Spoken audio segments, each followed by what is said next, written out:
तो आज रूस के उफा में प्रधानमंत्री नरेंद्र मोदी और पाकिस्तान के प्रधानमंत्री नवाज शरीफ ने एक दूसरे के बाद मुलाकात की। इस मुलाकात को लेकर बहुत ज्यादा इस बार हाइप नहीं किया गया था। आपको याद होगा पिछले साल नवंबर में काठमांडू में हुए सार्क सम्मेलन के बाद यह पहली मुलाकात थी। और अगर थोड़ा और पीछे जाएं तो 26 मई 2014 को जब पीएम मोदी की स्वेरिंग इन हुई थी, तब नवाज शरीफ साहब तमाम सार्क मुल्कों के प्रमुखों के साथ दिल्ली में मौजूद थे। उस वक्त मुलाकात पहली बार हुई थी, फिर नवंबर में हुई और अब आज तीसरी बार मुलाकात हुई है दोनों नेताओं के बीच में। इस बीच रिश्तों में कई बार उतार चढ़ाव आए, लेकिन उफा में हुए आज की मुलाकात को काफी अहम माना जा रहा है। आज बहुत सालों से इन रिश्तों पर जो बर्फ पड़ी थी वो पिघलती हुई दिखाई दी। उम्मीद जताई जा रही है कि अब रिश्तों में एक नई गर्माहट आई है। दोनों देशों के कई मुद्दों पर बड़ी खास सहमति बनी है, कंसेंसस बना है। पीएम मोदी अब नवाज शरीफ के बुलावे पर अगले साल सार्क सम्मेलन में भाग लेने पाकिस्तान भी जाएंगे। ये तस्वीरें दिखा रही है बॉडी लैंग्वेज, किस तरीके से नवाज शरीफ को अपने पास आता देख प्रधानमंत्री मोदी, जो कि पहले से उस कमरे में मौजूद थे, 2 कदम आगे बढ़ते हैं, अपना हाथ आगे बढ़ाते हैं, जिसको खुशी खुशी नवाज शरीफ साहब मानते हैं। दोनों चेहरों पर, दोनों के हाथ मिले, दोनों के चेहरे पर मुस्कुराहट है। बर्फ पिघलने की शुरुआत दरअसल इस हैंडशेक के बाद से हुई।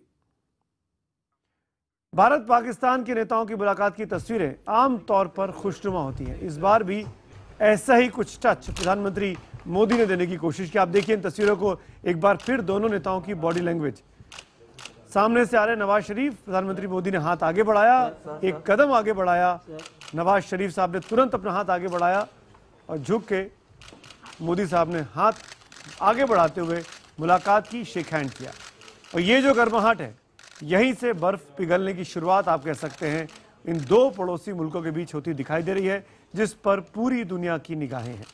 आतंकवाद से लड़ने को लेकर दोनों मुल्कों ने आज एक साथ कस्में खाई हैं, वायदे किए हैं। मुंबई हमलों के आतंकवादियों को भी कानूनी शिकंजे में लाने के लिए कोशिश करने की बातचीत हुई है। तो ये तस्वीरें बयां कर रही हैं रूस के उफा की, जो इस वक्त आपके सामने स्क्रीन पर है।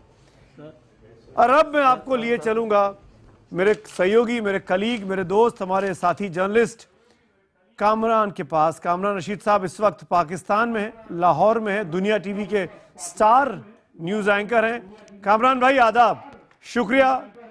कामरान शाहिद आदाब, हमारे साथ बात करने के लिए शुक्रिया आपका। समीर साहब बहुत आदाब, आपको भी खैरियत से हैं आप? बिल्कुल, बड़ी बड़ा ब्रेक थ्रू है हिंदुस्तान और पाकिस्तान के दरमियान, और आज दोनों तरफ यही बात चलती रही और बड़ी अच्छी बात है। ब्रेक थ्रू रहना चाहिए और मुलाकात को आगे चलना चाहिए। आप अपना पैनल पहले डिस्क्राइब कराइए तो ताकि हम उसके बाद बात आगे बढ़ाएंगे। हम हमारा अपना पैनल भी इंट्रोड्यूस कराते हैं आपसे। बिल्कुल बिल्कुल कामरान भाई, जैसा आपने कहा हम अपना पैनल आपके साथ बताते हैं। मेरे साथ हमारे फॉर्मर डिप्लोमेट राजीव डोगरा साहब मौजूद हैं। आप चाहें तो नाम भी नोट करते रहें कामरान भाई। राजीव डोगरा साहब जो कि पाकिस्तान मामलों के जानकार हैं, जिनकी किताब हाल ही में काफ़ी सुर्खियों में भी है आजकल, करगिल को लेकर लिखा है, पाकिस्तान को लेकर लिखा है। हमारे साथ इसके साथ भारतीय जनता पार्टी जो हमारी रूलिंग पार्टी है, उसके स्पोक्स पर्सन शाहनवाज हुसैन साहब भी मौजूद हैं। शाहनवाज साहब शुक्रिया। और हमारे साथ इस वक्त कांग्रेस पार्टी जो कि ऑपोजिशन पार्टी है मेन दिल्ली में, उसके स्पोक्स पर्सन मीम अफजल साहब भी मौजूद है। मीम साहब आदाब और खैर मकदम, आपका स्वागत है। हमारे साथ एक और डिफेंस एक्सपर्ट भी जुड़ेंगे, मेजर जनरल जीडी बख्शी, और वो जैसे ही लाइव थ्रू होंगे कामरान तो मैं उनको इंट्रोडक्शन भी आपसे कराता हूं। अब मैं चाहूंगा कि आप अपने मेहमानों का तारुफ करा दीजिए। जी जरूर, मेरे दाएं तरफ से स्टार्ट करूँ। इफ्तिखार अहमद साहब हैं, हमारे बड़े सीनियर जर्नलिस्ट पाकिस्तान के। वजाहत एस खान साहब हैं, बड़े ही वेटरन जर्नलिस्ट हैं। और हारून रशीद साहब बड़े सीनियर कॉलमिस्ट और जर्नलिस्ट हैं। अगर बातचीत का आगाज जो है वो कर दिया जाए, अगर मैं ही यहाँ से शुरू कर दूँ, आपने अब यहाँ पे हमें दावत दे दी है, तो कुछ सवालात तो मेरी ज़हन में होंगे। मैं चाहूँगा कि आपके तवज्जुह से आपके पैनल के सामने वो सवाल रख दिए जाए। ये जो आज जब ये मुलाकात हुई सुमित साहब, हमने देखा है कि पाकिस्तान का जो मीडिया है वो हिंदुस्तान की डेवलपमेंट्स को जरा किसी और तरीके से लेते हैं। इंडिया के अंदर जरा हाइप बहुत ज्यादा होती है। मतलब आज भी जो टेररिज्म की डेफिनेशन है इसके ऊपर बहुत ज्यादा मीडिया में आपके बात हो रही है कि ये कहा जा रहा है कि शायद हिंदुस्तान की कोई बहुत बड़ी कामयाबी होगी इस हवाले से कि उन्होंने पाकिस्तान को कोई कन्विंस कर लिया है हर तरह की टेररिज्म की डेफिनेशन के ऊपर। तो हमारे यहाँ पे तो सेंटीमेंट ये है कि टेररिज्म को पाकिस्तान कंडेम करता है, ख्वाह वो मुंबई में हो, ख्वाह वो पाकिस्तान के अंदर हो, ख्वाह वो कश्मीर में हो, ख्वाह वो बोस्निया में हो, ख्वाह वो कहीं पे भी हो, अफगानिस्तान में हो। तो टेररिज्म की डेफिनेशन को लेकर हिंदुस्तान का मीडिया उसको किस तरह इंटरप्रेट कर रहा है? हम state sponsor terrorism, individual terrorism, group terrorism, हर किस्म के टेररिज्म को तो शुरू से कंडेम करते आए। तो इसमें इतनी एक्स्ट्राऑर्डिनरी बात आज क्या हो गई है? जी सुमित साहब। एक्स्ट्राऑर्डिनरी बात ये हुई है कि हम लोग मिले हैं, हम लोग एक दूसरे से बात करना चाहते हैं और हम इस दोस्ती को आगे बढ़ाना चाहते हैं। और हम दोनों मुल्क जानते हैं कि ये सच्चाई है कि हम एक दूसरे को नहीं बदल सकते हैं। भारत और पाकिस्तान पड़ोसी मुल्क थे, हैं और रहेंगे। कोशिश इस बात को लेकर होनी चाहिए, जो कि मैं अपने आपकी इजाज़त से अपने पैनलिस्ट से ही पूछना चाहूँगा। सबसे पहले राजीव डोगरा साहब, जो बात कामरान कह रहे हैं, जो बात पाकिस्तान में एक इम्प्रेशन गया है, मैं चाहूँगा कि आप सबसे पहले डोगरा साहब इस बात का जवाब दीजिए कि क्या वाकई में बहुत बड़ा ब्रेक थ्रू है ये टेररिज्म के पॉइंट ऑफ व्यू से जो आज जॉइंट स्टेटमेंट आया? क्योंकि जॉइंट स्टेटमेंट एक साथ फॉरेन सेक्रेटरीज का आना ये भी 3 साल के बाद हुआ है।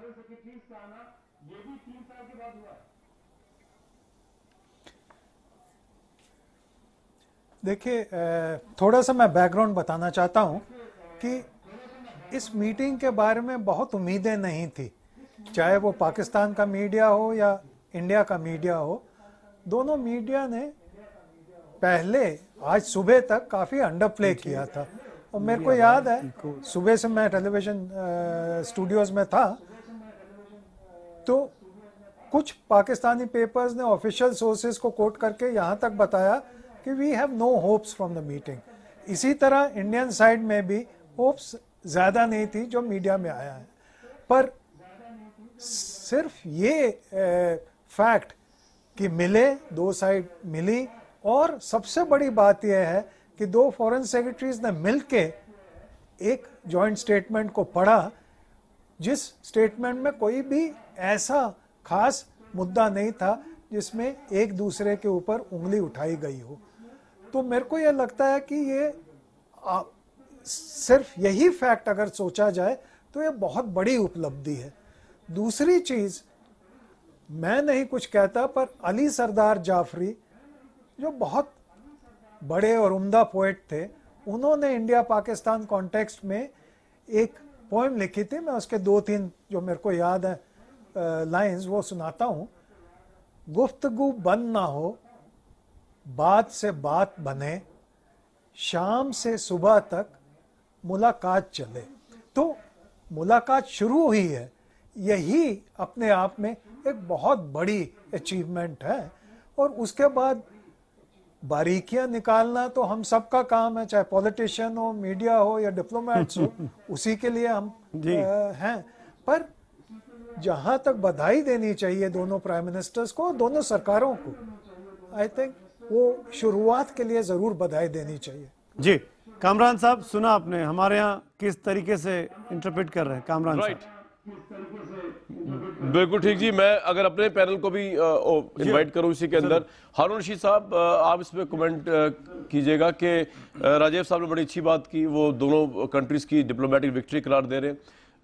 आपने शिकें सारी पढ़ी हैं, इसमें पाकिस्तान के पॉइंट ऑफ व्यू से ऑब्वियसली कश्मीर का जिक्र नहीं है, लेकिन मुंबई का जिक्र लाजमी किया गया है। इसमें पाकिस्तान के पॉइंट ऑफ व्यू से रॉ का जो BBC की लेटेस्ट रिसर्चेज आई, उनका जिक्र पाकिस्तान की तरफ से शायद नहीं हो सका, प्राइवेटली किया होगा, इसके अंदर नहीं है। इस तरह टेररिज्म की डेफिनेशन को लेकर हिंदुस्तान के मीडिया में इस बात का बड़ा चर्चा है कि शायद पहली दफ़ा पाकिस्तान मान गया कि हर तरह का टेररिज्म जो है कंडेम होगा। आपकी अपनी इस पे क्या इंटरप्रिटेशन हारून रशीद साहब? कामयाबी है दोनों मुल्कों की? देखिए, गुजारिश ये है, कामयाबी हो सकती है ये अगर सही खतूत पे आगे बढ़ें तो कामयाबी हो सकती है। जहाँ तक तो कशीदगी का ताल्लुक है, तनाव का ताल्लुक है, तो कौन उसकी हमायत करेगा? कौन चाहता है कि जंग हो? कौन चाहता है कि बेगुनाहों का खून बहे? ये जदीद जंगें बड़ी हौलनाक हैं। ये कोई रवायती जंगें थोड़ी है जिसमें सिर्फ फौजें लड़ती हैं, लेकिन हकीकत पसंदी का मुजाहरा करना चाहिए। तनाज़ा है क्या बुनियादी तौर पे? चालाकी से काम नहीं चलेगा, हकायक को समझना चाहिए। हमारे यहाँ भी लोग हैं, उनके यहाँ भी लोग हैं जो तनाव चाहते हैं, कशीदगी चाहते हैं, हेजमनी चाहते हैं। हम तो अपने उन एलिमेंट्स को कमज़ोर होता हुआ देख रहे हैं। हमारे यहाँ तो अब आवाम में कशीदगी की ख्वाहिश नहीं है, हमारे यहाँ तो अमन की आरजू है। सिर्फ वज़ीर आज़म में नहीं, सब लोगों में अमन की। हमारे यहाँ तो वो लोग अब कहीं एग्जिस्ट नहीं करते, उनकी कोई हैसियत नहीं है जो लाल किले पर झंडा लहराना चाहते थे। लेकिन इंडिया के अंदर जो हेजमनी की ख्वाहिश है, गलबे की जो ख्वाहिश है, ये इंसानी जबिल्लत है। मैं उस पर कोई ताज्जुब का इज़हार नहीं करता या उसको कोई बहुत अजीब चीज़ नहीं समझता।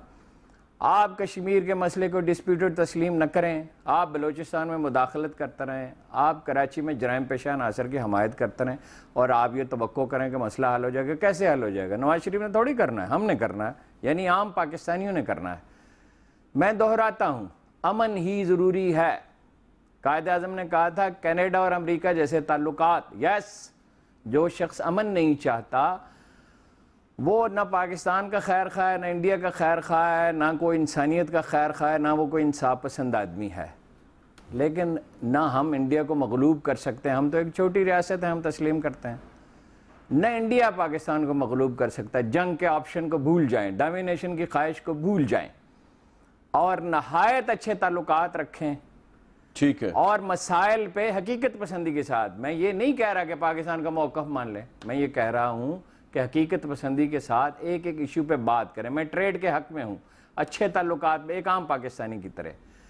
और पाकिस्तानी प्रेस और मीडिया और अवाम अमन के प्रोग्राम को सपोर्ट करेंगे कि दोस्ती एक और चीज़ है और हेजमनी कबूल करना एक दूसरी चीज़ है। हेजमनी कबूल करने से हम इनकार करते हैं। ठीक है जी, ठीक है। और दोस्ती हम चाहते हैं, अमन हम चाहते हैं।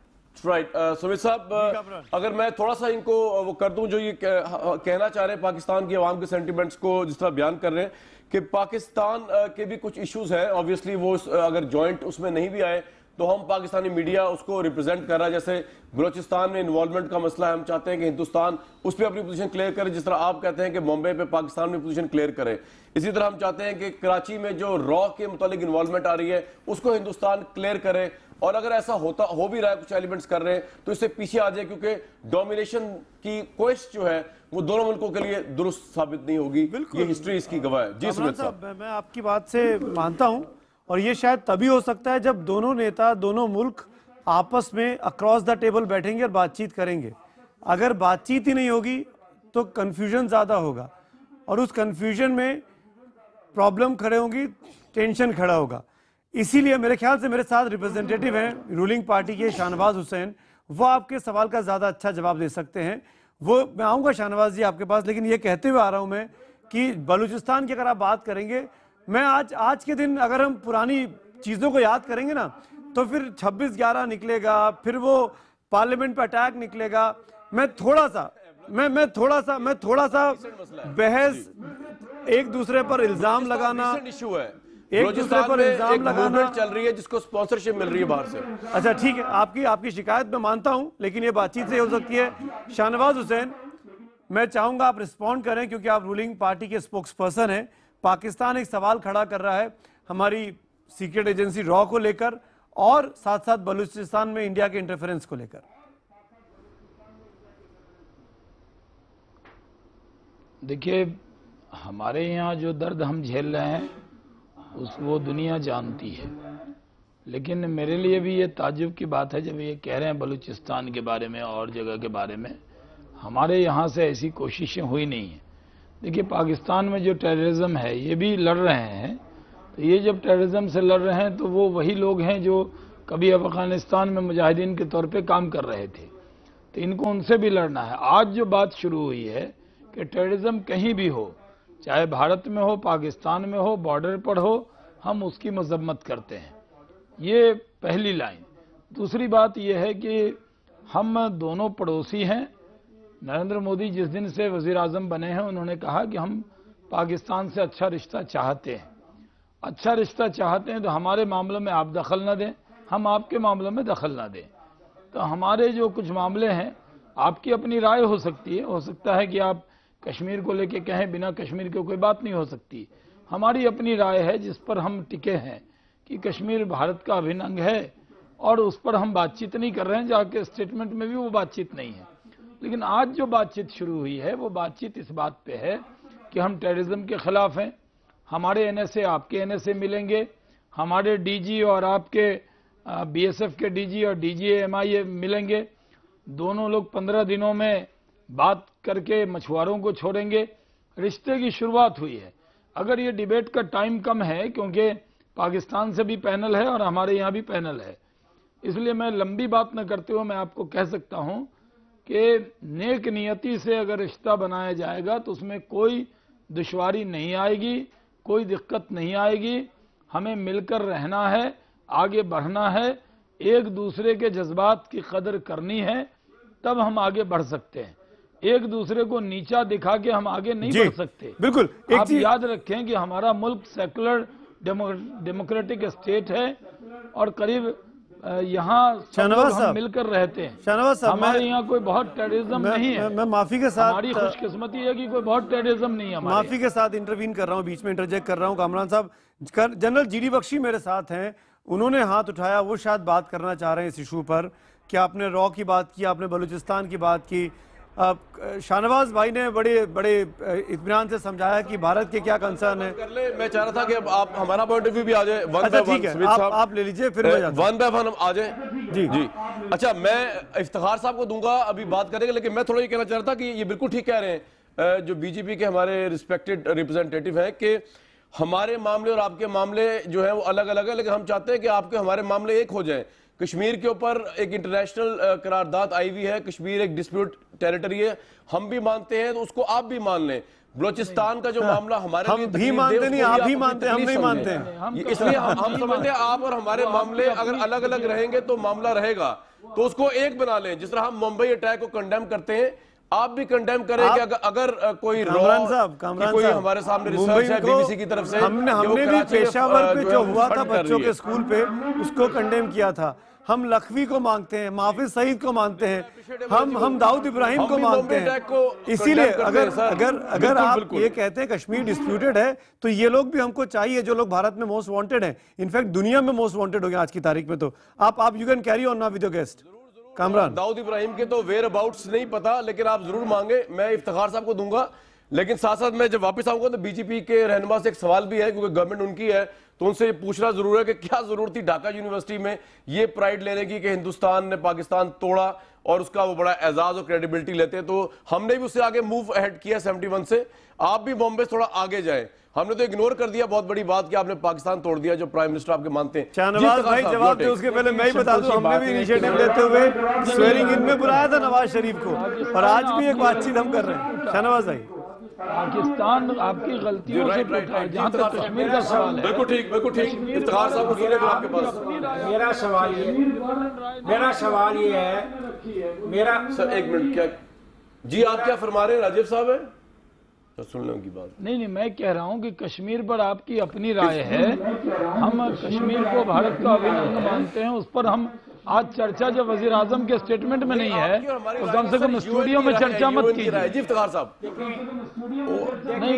नहीं उसकी हमारी भी पार्लियामेंट की राय है, उसका चर्चा यूएन, आप यूएन, सर एक मिनट, कहीं आप अगर यूएन के मेंबर हैं तो उसमें यूएन की रेजोल्यूशन है, आप बेशक कहें, आप कहते हैं अमेरिका आपका हमारे पार्लियामेंट की रेजोल्यूशन है, लेकिन America is a sovereign state. देखिए पार्लियामेंट का रेजोल्यूशन है। भाई मेरे इफ्तिखार साहब की बात सुन लीजिए। शाहनवाज साहब, मेरे भाई, पार्लियामेंट की रेजोल्यूशन, मेरी बात सुनोगे? ये इंदिरा गांधी जो थी आपकी वजीर आजम थी। इफ्तिखार भाई आप इकट्ठे बोल सकते हैं। ये मेरा सवाल है कि इंदिरा गांधी आपकी प्राइम मिनिस्टर थी। आप मेरा जीके टेस्ट लेने के लिए बैठे हुए हैं तो हाँ थी, मैं भी आपका जीके टेस्ट लूंगा फिर इफ्तिखार भाई, इसी अंदाज में बात करूंगा हम लोग अमन की बात करना चाहते हैं। मैं यहाँ पर स्टूडियो में बैठकर इंडो पाकिस्तान रिलेशन को सॉल्व करने नहीं आया हूँ, मैं अपनी फैक्ट जानता हूँ। इफ्तिखार भाई आप बहुत सीनियर हैं, आप बहुत सीनियर हैं, मैं पूरे अदब के साथ बोल रहा हूँ। Let's talk sense.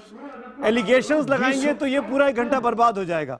हम लोग आराम से इत्मीनान से बात करते हैं। अच्छा, ये एलिगेशन लगा रहा हूँ? नहीं, आपने जिस अंदाज में शुरुआत की, इंदिरा गांधी आपकी प्राइम मिनिस्टर, आपने जिस अंदाज में शुरुआत की, अरे इंदिरा गांधी इस देश की 17 साल प्राइम मिनिस्टर रही, दुनिया उनको जानती है।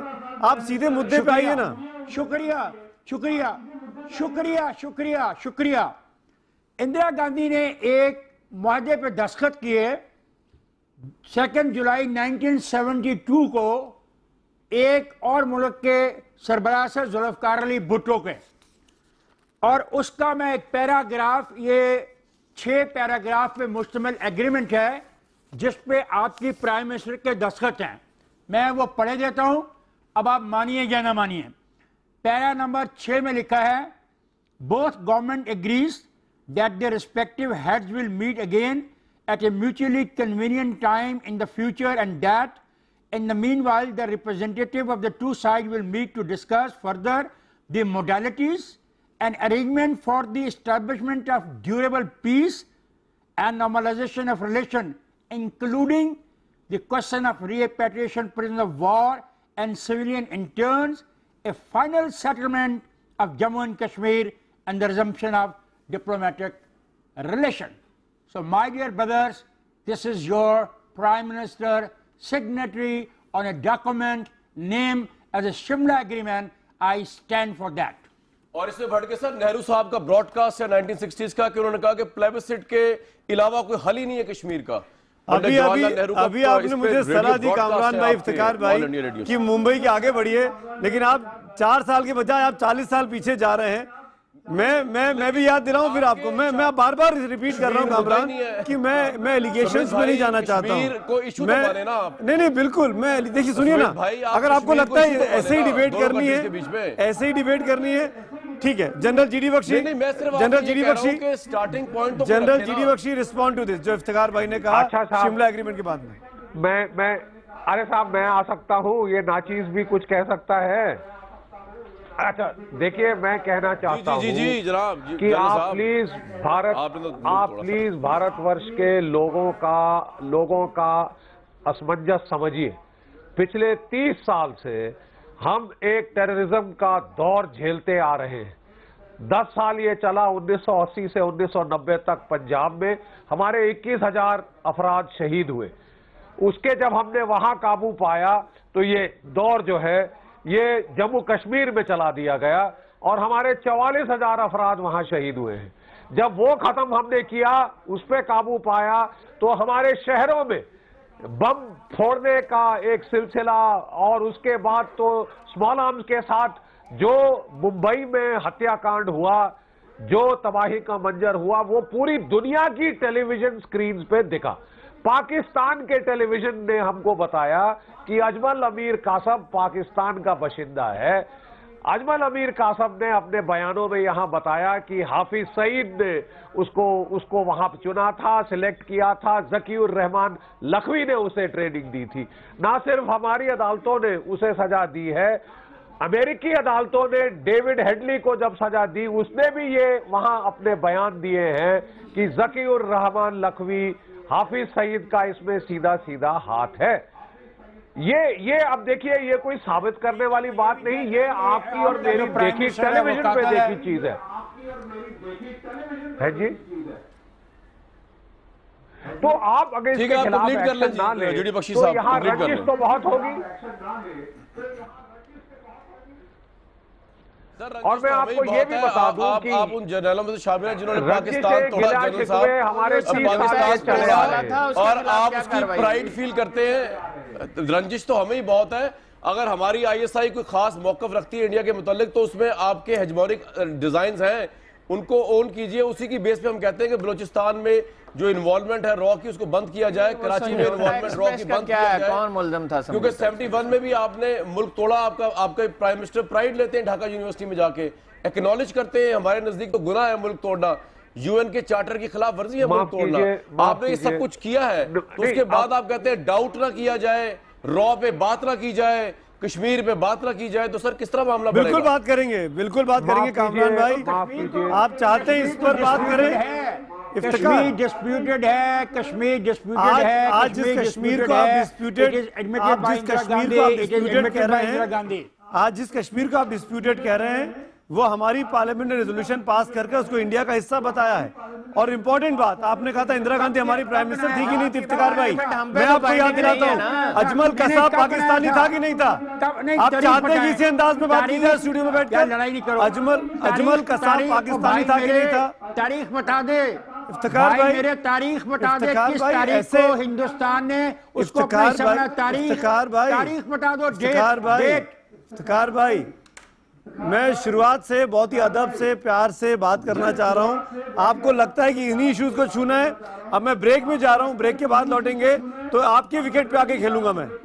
हम लोग आज क्रिकेट मैच खेलेंगे आपकी विकेट पे आकर। जो आप इश्यू बनाना चाहते हैं ना, मैं उस पर दिखाऊंगा। और ये डेमोक्रेसी है भाई, क्यों नहीं बना रहा? मैं डेमोक्रेसी की साइन है, मेरे साइन नहीं है। मैं डेमोक्रेसी की खूबसूरती आपको दिखाऊंगा।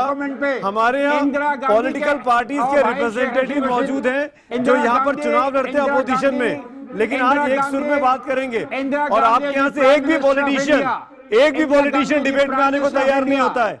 ये खूबसूरती है डेमोक्रेसी की, ये ताकत है डेमोक्रेसी की, क्योंकि यहाँ पर आर्मी इंटरवीन नहीं करती है। यहाँ पे आर्मी के जनरल के हाथ में हमारे प्राइम मिनिस्टर नहीं खेलते हैं।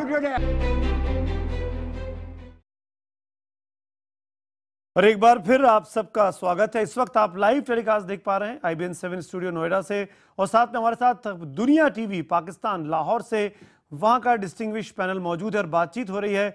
नवाज शरीफ और नरेंद्र मोदी की आज की मुलाकात जो रूस के उफा में हुई, क्या मतलब निकाला जाए? कितनी बर्फ पिघली है? क्या यह मुलाकात सिर्फ एक बहाना है, या वाकई में दोनों मुल्क अब समझ चुके हैं कि अमन शांति ही जरूरी है? क्योंकि पाकिस्तान ने आज इस बात को माना, इस बात की तस्दीक की जॉइंट स्टेटमेंट में, जो कि 3 साल के बाद दोनों देशों के फॉरेन सेक्रेटरीज ने मिलकर रिलीज किया कि आतंकवाद के नाम पर वो हर मसले पर बातचीत करने को तैयार है। और बातचीत, आतंकवाद एक खतरा है, ये भी पाकिस्तान मानता है। मैं डिस्कशन को स्टार्ट करता हूं। मेरे साथ कामरान रशीद साहब मौजूद हैं, दुनिया टीवी के एंकर हमारे साथ हैं। लेकिन मैं हमारे साथ हमारी अपोजिशन पार्टी के लीडर मीम अफजल साहब भी आ गए हैं। मीम साहब, आप डिबेट को सुन पा रहे थे, आपके साथ सिग्नल चला गया था। मीम अफजल, मैं आपसे पूछना चाहूंगा, कांग्रेस ने ऑब्जेक्शंस किए हैं कुछ आज, लेकिन पाकिस्तान के लोग बार बार, जो एक्सपर्ट्स वहां मौजूद हैं, वो इंदिरा गांधी को याद कर रहे हैं, वो हमारे डिक्लेरेशन को याद कर रहे हैं 71 वाला, और वो जो फांस है बांग्लादेश वाली, वो अब तक भूले नहीं है।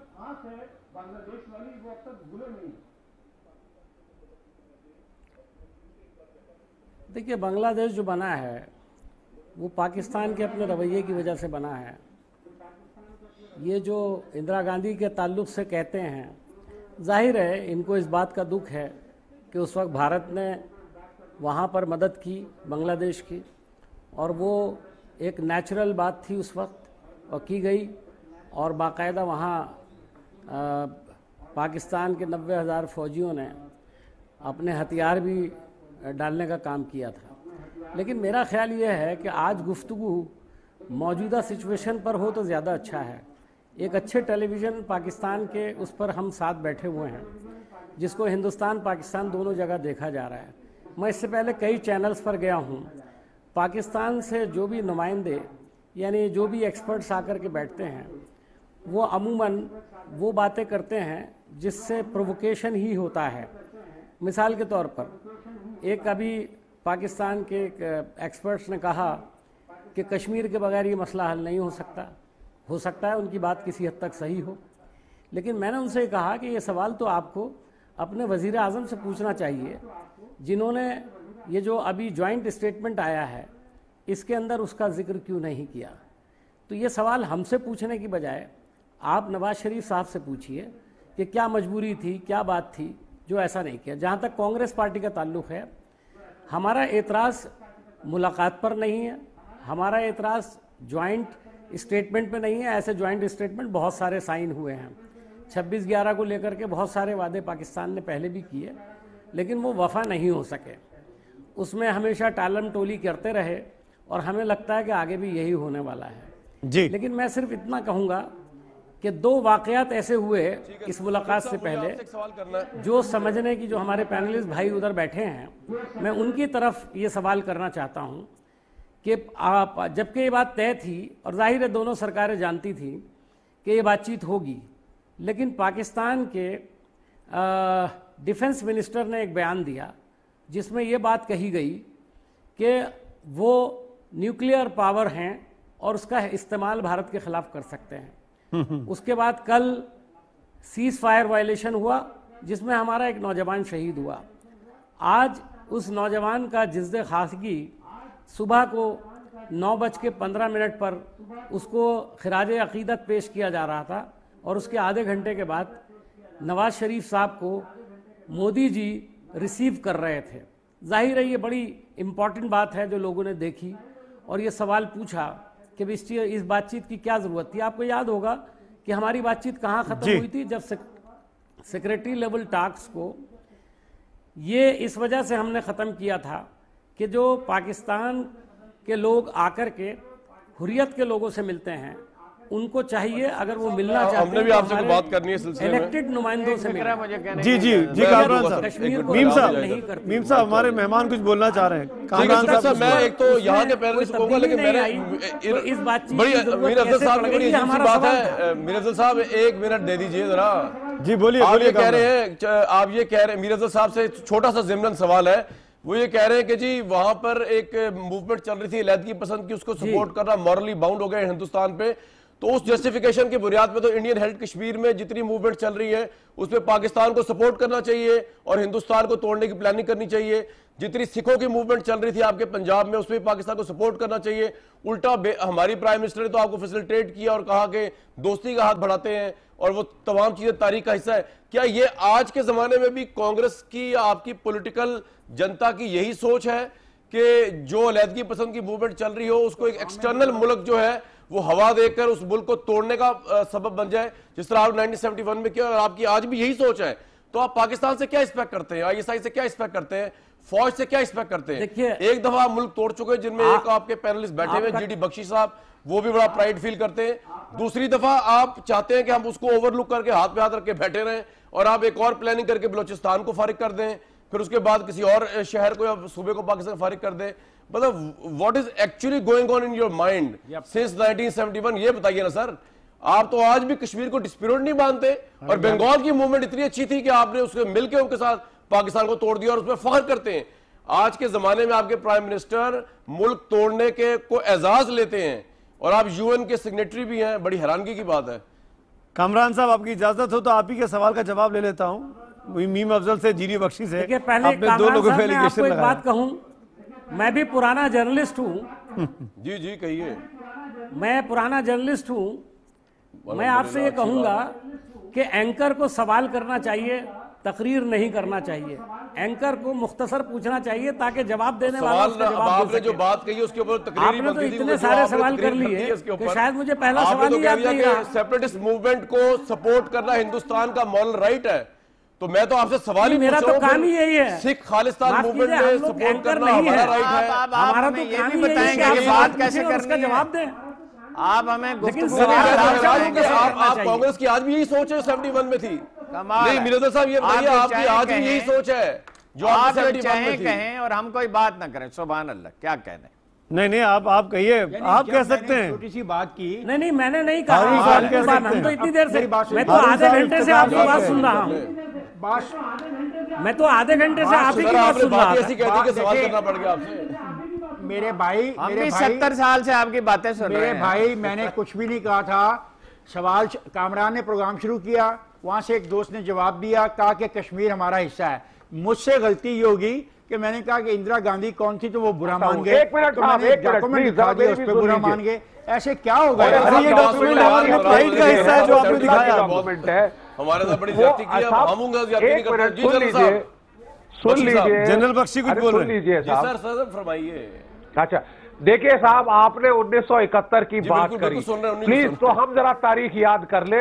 1971 में आपकी इलेक्शन हुई थी पाकिस्तान के अंदर। इलेक्शन जीती थी एक बंगाली शख्स ने, मुजीबुर रहमान।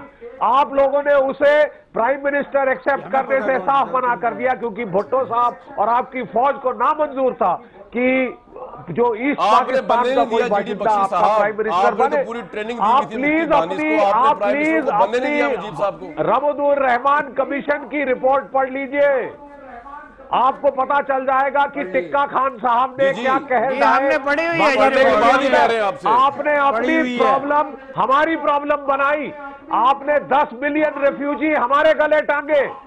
जनरल हमने पढ़ी हुई है, आपकी हवाई फौज ने पहले किया था। 3 दिसंबर को हमला आपकी हवाई फौज ने शुरू किया था, जंग उससे शुरू हुई। कहाँ किया था? अब जो किसने किया था? हिंदुस्तान ने किया था। हमारे गले डाले। वो भाई कहाँ किया था? अगर आप अपने मसाइल हमारे गले डाले, जनरल तुम्हारा वजीर आजम तो ये नहीं कहता जो तुम कह रहे हो। को संभालते रहे। आप चुपचाप क्यों बैठते? आप 10 साल से ट्रेनिंग कर रहे थे। मुफ्ती वजीर आजम तो कहता है इससे आगे चलते हैं, इससे आगे उन्होंने मुफ्ती बानी को मदद की और पाकिस्तान को तोड़ा, ये कहता है आपका प्राइम मिनिस्टर। अल्लाह जाने अब वो सही कहते हैं, आप सही कहते हैं। आपको तोड़ा है, इलेक्शन से बहुत पहले ट्रेनिंग कर रहे थे। आप अपनी करनी का दोष हमारे सिर क्यों मार रहे हैं? बात को आगे बढ़ाते हैं, वजाहत साहब को लेते हैं। इलेक्शन का रिजल्ट बाद में क्या आपने उसको प्राइम मिनिस्टर बंगाली था, इसलिए आपने कि पंजाबी के ऊपर भाई हमारा मसला था, प्राइम मिनिस्टर ने हमारा इंटरनल मामला था, हमारे अंदरूनी मामला में इंटरनल मामला था, तो आपने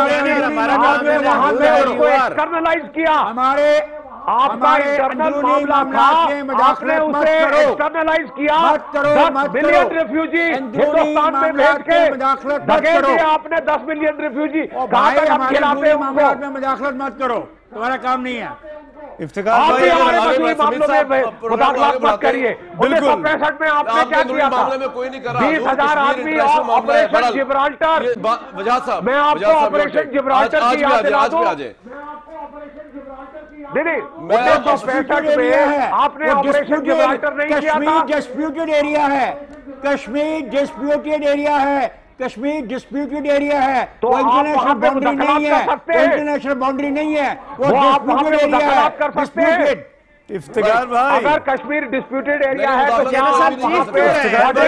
आधे घंटे का जो वक्त है, आप बोलते रहिए डिस्प्यूटेड एरिया है, आपके बोलने से नहीं होगा। Let's move ahead. कामरान अपने गेस्ट से बात करना चाहते हैं। वजाहत साहब से हमने अब तक बात नहीं की। कामरान जी, वजाहत साहब का भी टेक ले लें। वजाहत साहब जरा आज की डेवलपमेंट्स पे आ जाए। 71 का मामला इसलिए हमने छेड़ दिया क्योंकि वो कश्मीर को उन्होंने कहा वो डिस्प्यूटेड नहीं है, अटूट अंग है, लेकिन आप आज किस पे आ जाए? ये आज का जो हुआ है एग्रीमेंट, ये क्या कहता है, आपको क्या इंडिकेट करता है पाकिस्तान इंडिया के ताल्लुकात? थैंक यू जी, अस्सलाम वालेकुम, बिस्मिल्लाहिर्रहमानिर्रहीम। स्मित साहब थैंक यू। देखें, सिंपली अगर मैं बलूचिस्तान बोलूँगा आप मुंबई बोलेंगे, मैं अगर सियाचिन बोलूँगा आप कारगिल बोलेंगे, मैं 71 बोलूँगा आप 65 बोलेंगे, मैं मुशर्रफ के 4 पॉइंट्स बोलूँगा आप दोवल साहब की नई स्ट्रैटेजी बोलेंगे। मगर एक बात पे आप मुझ पे शक नहीं कर सकते, अगर मैं टेररिज्म बोलूँगा और आप टेररिज्म बोलेंगे तो frankly we are on the same page. इन्हीं दहशतगर्दों ने इस मुल्क का इस गरीब छोटे से मुल्क का जो हाल कर छोड़ा है, हमारे लीडर्स को, हमारे बच्चों को, हमारी बच्चियों को मार छोड़ा है। I can pretty much guarantee you कि जी as far as terrorism is concern, Pakistan and India are on the same page.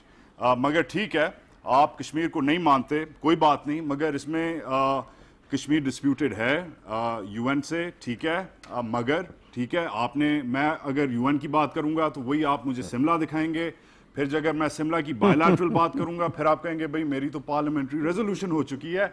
I understand कि चीज़ें कॉम्प्लिकेटेड हैं, एक लेंस से, एक जरिए से आप इसे नहीं देख सकते, मगर अगर आप मछलियों की और मछेरों की बात कर सकते हैं, अगर आप DGMOs की मुलाकात करवा सकते हैं, अगर आप नानकाना साहब को मेंशन कर सकते हैं और मुंबई भी लिखवा सकते हैं हमारे गरीब वजीर आज़म से, तो ये आप समझ लें कि कश्मीर या सियाचिन या सर क्रीक या वाटर इश्यूज़ या और जो क्रिटिकल मामलात हैं उन्हें कालीन के नीचे या सोफे के पीछे या जिधर भी अलमारी के अंदर बंद करके लॉन्ग टर्म सोल्यूशन अगर आप चाह रहे हैं इस्लामी जमहूरिया पाकिस्तान से आपको मिलेगा, हमारी अवाम से, हमारे लोगों से, हमारी हुकूमत से या हमारी बिल्कुल नहीं। एस्टैब्लिशमेंट से। बिल्कुल ही This, बजाज साहब, ऐसा हम is a नहीं चाह very रहे। serious हम भी mistake. नहीं चाहते हैं कि आप ऐसे एक- issues just- carpet and के just अंदर let में me जाएं। wrap up.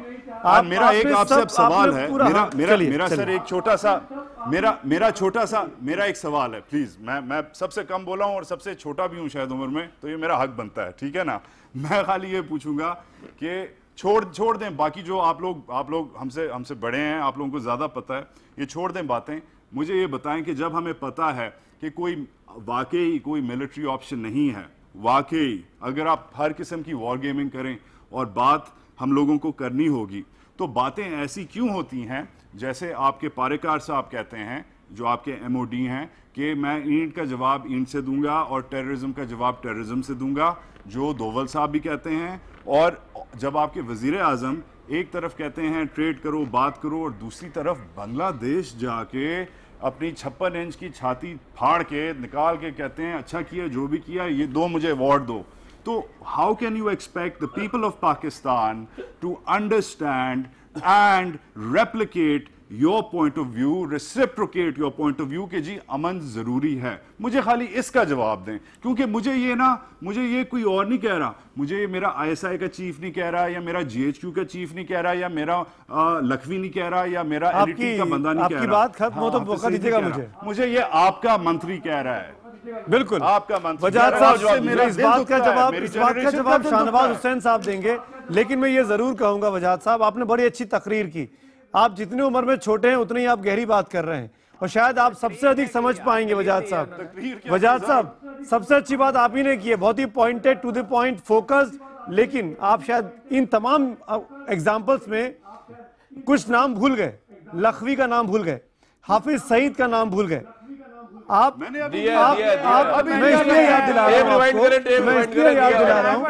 मैं इसलिए याद दिला रहा हूँ, अमन शांति की बात होगी, ISI की बात की आपने एजेंसीज की बात की।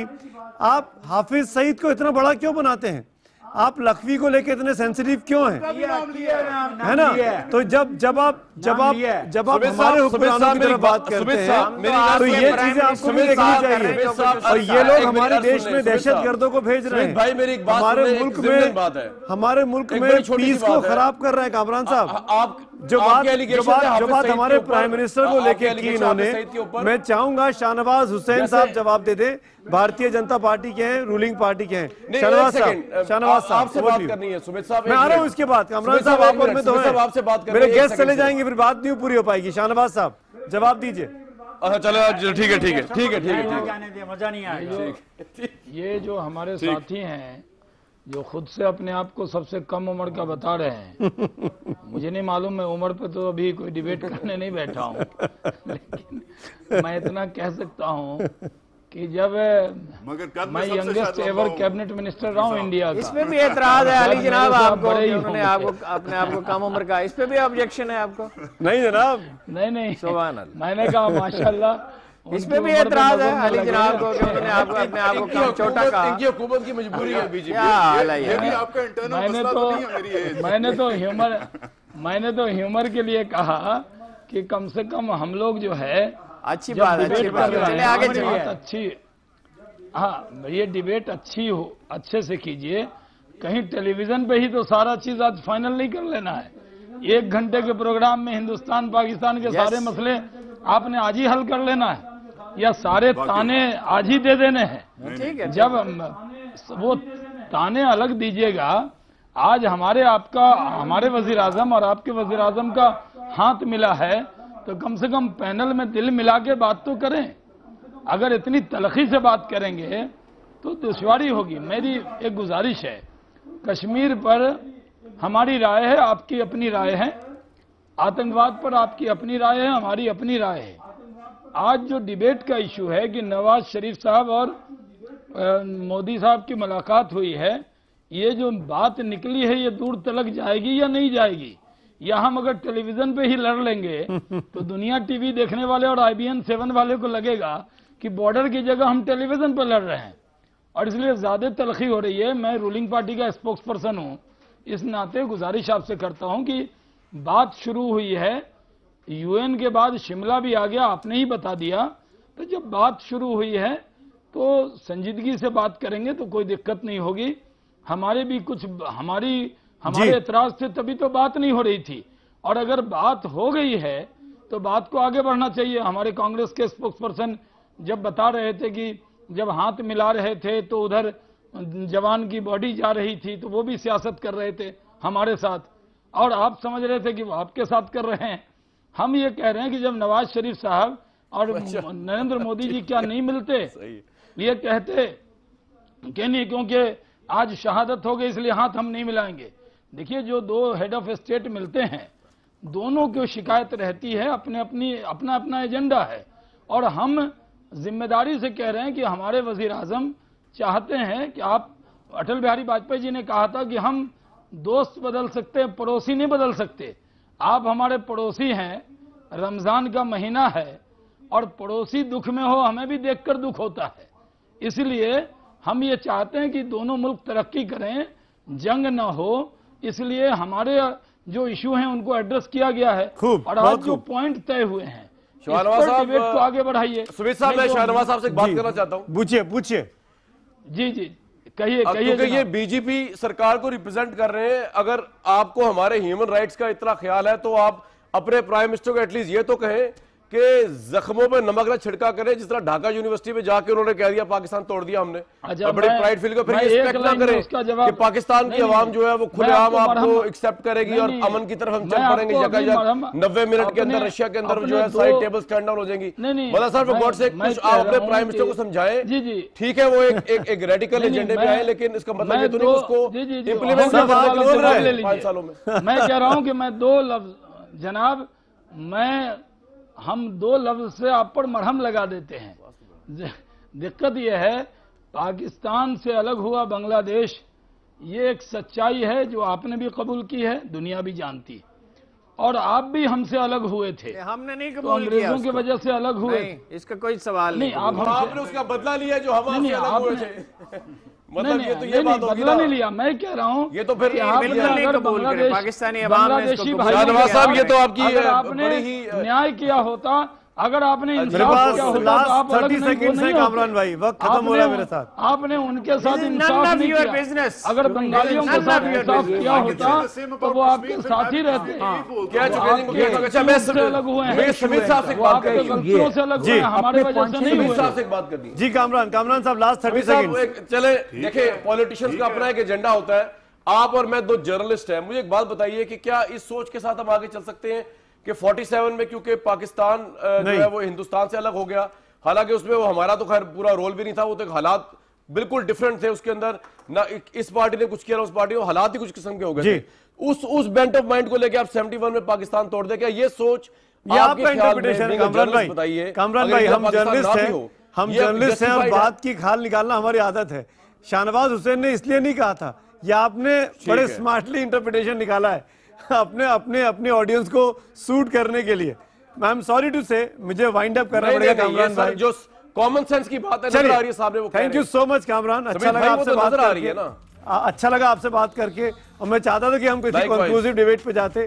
थैंक यू सो मच, आपका भी और आपके जो चारों मेहमान आपके साथ हैं उनका भी। मेरे साथ हिंदुस्तान में मेहमान थे मीम अफजल, शाहनवाज साहब, जीडी बख्शी साहब, आपका भी शुक्रिया अदा करूंगा। वक्त की कमी है, राजीव डोगरा जी। लेकिन ये बात साफ है कि आज बर्फ पिघली है, और शायद ये बहुत बड़ी वजह है कि नवाज शरीफ और नरेंद्र मोदी जब मुलाकात करते हैं तो पाकिस्तान के अंदर जो वो टीस है, जो बांग्लादेश का प्रधानमंत्री मोदी का भाषण है कि हमने बांग्लादेश को तोड़ा, या वो जो टीस है कि हमने बांग्लादेश हिंदुस्तान ने बनाया, हिंदुस्तान की वजह से बना, वो टीस पाकिस्तान की वो चोट ताज़ा होती है। और ये चीज़ ये तमाम डेवलपमेंट्स दिखाते हैं कि पाकिस्तान अगर आप अमन लाना चाहते हैं अपने हिस्से में, भारत में, तो पाकिस्तान के इन तमाम ग्रीवांसेस को भी ध्यान में रखना पड़ेगा, पाकिस्तान की इस चोट को ध्यान में रखना पड़ेगा। और शायद इसीलिए पाकिस्तान बार बार हिंदुस्तान में रहकर आतंकवादी वारदातों को बढ़ावा देता है, हमले होते हैं, उस पर रोक लगनी बहुत ज़रूरी है। और ये तभी होगा जब दोनों मुल्क आपस में भरोसा करेंगे। जब 2 जर्नलिस्ट आपस में भरोसा नहीं कर पा रहे थे, 2 पैनलिस्ट आपस में भरोसा नहीं कर पा रहे थे, तो हुक्मरानों को कितनी दिक्कत आती होगी, ये इससे साफ हो जाता है। उसके पहले आपको नीलाब ट्यून के साथ छोड़े जाता हूँ, जो भारत पाकिस्तान की आज के हैंडशेक के ऊपर ही है।